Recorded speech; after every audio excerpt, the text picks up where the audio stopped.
¿Qué tal, queridos amigos? El día de ayer, el señor presidente de la República le solicitó a uno de esos que se prestan al juego para que preguntara sobre lo que si yo había publicado acerca de un mensaje de Ovidio Guzmán López, el Chapito, sobre que había recibido el presidente o que había él entregado al presidente y a sus hijos en 2017, cuando empezaba la campaña presidencial, millones de dólares. Y que si el presidente lo traicionaba ahora, él sería capaz de incendiar a muchas plazas de la República. Esto es lo que decía el mensaje que me envió una fuente militar que no puedo revelar. Está claro, tengo ese derecho como periodista. Pues bien, el día de ayer tergiversaron todo. Dijeron que lo que había yo dicho es que Ovidio había pagado para liberarse millones de dólares al presidente. Esto es inexacto. Ovidio dijo, repito, que le había dado millones de dólares al candidato o precandidato López Obrador para realizar su campaña política a través de sus hijos y directamente. A través de los hijos de López Obrador y directamente. Bueno, esto es lo que dijo y esto es lo que yo publiqué. Nada más. Y dijo también que si se sentía traicionado, incendiaría varias plazas de la República. Esto lo escuchó el señor Alfonso Durazo Montaño y el general secretario Luis Crescencio Sandoval cuando estaban a la mitad del operativo de Culiacán y tenían preso a Ovidio. Ovidio pidió una computadora y en la computadora, en su página, estaban los videos.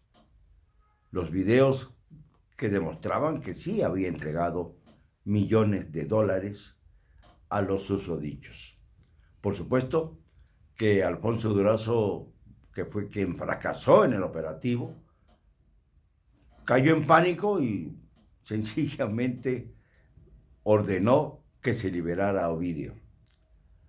En una situación en la que se puso en juego el Estado de Derecho, en una situación en la que se dice que se salvaron vidas. No hubo más que un civil muerto, o 4, según otras versiones. Afortunadamente, aunque cualquier vida humana debe ser sagrada, pero no tanto como para poner en juego la vida del Estado mexicano. Hay que entender que hay responsabilidades mayores. Pero bueno, yo no quiero ofender a las familias culiacanenses que vivieron una jornada de pánico de manera gratuita. Lo que quiero es volver a exigir la renuncia inmediata de Alfonso Durazo Montaño por su ineficacia, por su terrible negligencia, por su torpeza y por su falta de inteligencia para crear una estrategia. Recuerden ustedes lo que dijo aquel presidente Miguel de la Madrid cuando habló de corrupción y dijo que la ineficacia también era una forma de corrupción. Luego acabaría él siendo uno de los más ineficaces y de los más corruptos presidentes que ha tenido México. Pero la frase fue buena. Efectivamente, la ineficacia es una forma de corrupción y a eso debe atenerse el presidente para cesar de inmediato al señor Durazo. Pero no lo va a hacer. No lo va a hacer por soberbia. No lo va a hacer porque para él lo único que cuenta no es la palabra de los críticos o la palabra de los mexicanos, sino lo que él dice y lo que él quiere. Y esto es un modo de gobernar autocrático y falso. ¿Por qué no alude a las calumnias de las que ya he mencionado? Porque calumnia, lo que se llama calumnia, es lo que hizo él cuando habló de que un reportero era dueño de acciones en Texcoco desde el poder, es decir, desde donde se concentra toda la información. Calumnia es llamar guachicolero a sus críticos sin tener la menor prueba de ello. ¿Dónde están las pruebas que, según dice, le llevaron a pensar semejante burrada? Porque no se puede llamar de otra manera. Y esto sí es una calumnia. Calumnia es, desde luego, mentirle a los mexicanos sobre el operativo de Culiacán una y otra y otra y otra vez para sacar algún provecho político de un error estratégico que debe poner a Durazo Montaño, cuando menos, fuera de la jugada, y también al secretario de la Defensa Nacional, Luis Crescencio Sandoval.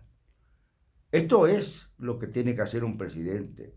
No andar diciendo que se le calumnia a él cuando se da una información precisa que debe ser investigada. Una información que pone en riesgo el Estado de Derecho, que señala al presidente de la República. No es la primera vez que se le videofilma. Recordemos lo que ocurrió cuando era jefe de gobierno del Distrito Federal entonces. Y por cierto, por si alguien se ha olvidado, las injurias, la calumnia y la defamación ya no son delitos. El propio señor López Obrador, cuando fue jefe de gobierno, los derogó. Y lo hizo obviamente en el centro del país, en la Ciudad de México, pero esto se extendió a los demás estados de la República. Y ya no están estos agravios como delitos en el Código Federal.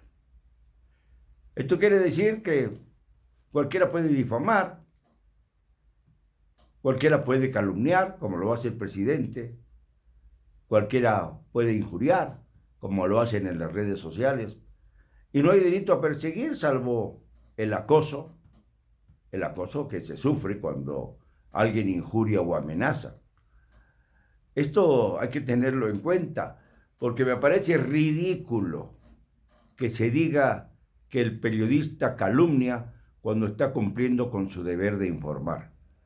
Y no se diga que el presidente calumnia cuando acusa sin ninguna prueba de huachicolero, de ser huachicolero a un periodista, en este caso yo, o bien a otro periodista se le dice que tiene acciones en lo que fue el proyecto del aeropuerto de Texcoco, tampoco sin ningún tipo de prueba. Señor presidente, si hablamos de calumnias, usted sale mal parado.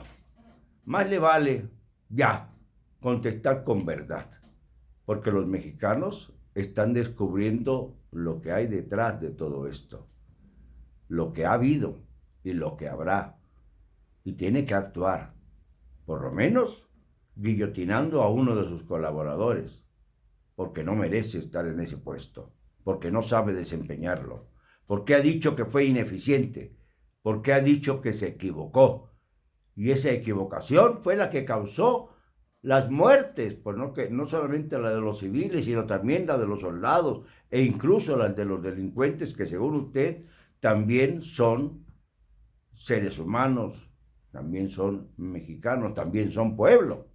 Entonces, valen lo mismo, y así es, como cualquier otro ser humano. Pero sea usted congruente con sus palabras y mírase cuando dice que se le calumnia, cuando usted ha sido el calumniador. No me va a callar, señor presidente, no me va a callar, y lo digo con cero cobardía.